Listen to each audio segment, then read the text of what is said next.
অপহরণ এবং মাদক মামলা সহ একাধিক মামলার আসামি, অত্র এলাকার ত্রাস, রাজ্জাক বাহিনীর প্রধান রাজ্জাক সহ এবং তার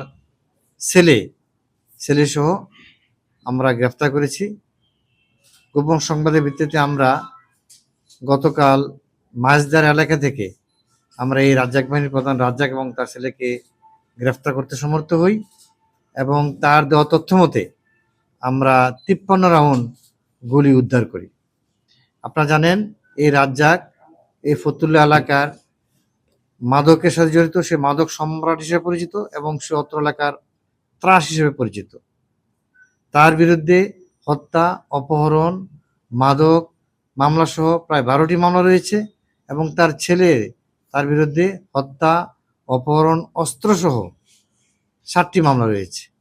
অত্র এলাকায় তারা ছেলে বাবা ত্রাস হিসেবে পরিচিত এবং তাদেরকে ধরার ফলে এলাকাবাসীর মনে স্বস্তি ফিরে এসেছে এবং আমরা তাদেরকে আমাদের আইন আওতায় নিয়ে এসেছি এবং এর সাথে যারা যারা জড়িত সবাইকে আমরা অ্যারেস্ট করে অত্র এলাকা যাতে মানুষ শান্তিতে থাকতে পারে এবং তারা যাতে মনে করে অত্র এলাকা মাদক মুক্ত এবং সন্ত্রাস মুক্ত, এটা যাতে মনে করে, সে কারণে আমরা কাজ করে যাচ্ছি।